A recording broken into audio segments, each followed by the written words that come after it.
এজন্য ব্যবসার ভিতরে বরকত ঢুকিয়ে দিয়েছে কে? বিষ্ণু বললেন আত-তাজিরা সাদুকাল আমিন মা'আন নাবিয়্যিন ওয়াস সিদ্দীকিন ওয়াস শুহাদা'i ওয়াস সালিহিন। আমানতদার ব্যবসায়ী তারা সাধারণ কোনো মানুষ নয়, কিয়ামতের দিন নবীদের সাথে হাসর হয়ে যাবে। আপনারা যারা ব্যবসা করেন, এটা সাধারণ বিষয় নয়। বিষ্ণু সাল্লাল্লাহু আলাইহি ওয়াসাল্লাম নিজেও ব্যবসায়ী ছিলেন। ওনার জীবনের প্রথমে তিনি খাদিজা রাদিয়াল্লাহু তাআলা আনহার ব্যবসার স্টাফ হয়ে কাজ শুরু করেছেন, এরপর নিজে ব্যবসা শুরু করেছেন। এরপরে খাদিজাতুল কুবরা রাদিয়াল্লাহু তাআলা আনহা সব সম্পত্তি বিয়ের পরে বিশ্বনবীর পায়ের সামনে ঢেলে দিয়েছেন। বললেন, ইয়া রাসূলুল্লাহ, এই সম্পদ আমি আপনাকে দিয়ে দিলাম, আপনি ইচ্ছামতো দিনের প্রয়োজনে খরচ করেন। সুবহানাল্লাহ পড়ান।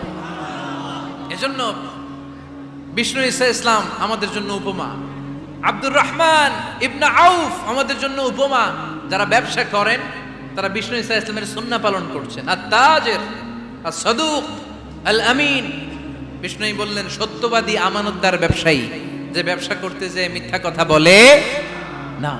অনেক ব্যবসায়ীরা আছে পণ্য চালানোর জন্য মিথ্যা কথা বলে আর কসম কাটে, আছে না নাই? আহা, এমনটা করা যাবে? সকালবেলা স্ত্রীরে বলে, এই গরুগুলা বিক্রি করবো, তুই একটা দাম কত কমো? স্ত্রীরে শিখাই দিচ্ছে, এই গরুর দাম তুই 40,000। তো বউ বলে, ঠিক আছে, দাম কইলাম 40,000। তো এরপরে বাজারে যখন গরু বিক্রি করতে যায়, একজন যখন বলে যে ভাই এটা 30,000 টাকা দিয়ে কিনবো, কয় ভাই আল্লাহর কসম সকালে একজন 40,000 দাম কইছে, আমি দেই নাই। আছে না নাই? কৌশল করে। বউরে শিখাইছে সকালে, কয় তুই দাম কর 40,000। তো বাজারে যে সকালে একজন দাম করছে, দাম করে কইছে 40,000 দেই নাই, আপনারা 30,000 কেমনে দেই? এরকম ডাকাইতে আছে না নাই? আলহামদুলিল্লাহ, লক্ষ্মীপুরে এরকম লোকজন নাই? আরে নাই, আমি কই নাই, এরা কই আছে। সম্মানিত ভাইয়েরা, এজন্য আজকের মাহফিল থেকে আমরা যেটা শিখলাম সেটা হচ্ছে, পরিশ্রমে কোনো লজ্জা আছে?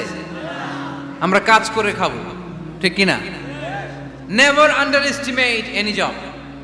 কোনো চাকরিকে ছোট করে দেখা যাবে, whether it's small or big, you don't care. এটার কেয়ার করা যাবে না। ছোট্ট চাকরি পাইলেই ঢুকে যাবা, বড় অফার আসলে পরে ঢুকবা। এটা ছোট কাজ, এটা হোটেলের ওয়েটার, এটা ছোট্ট স্টাফ, এটা কেরানি না।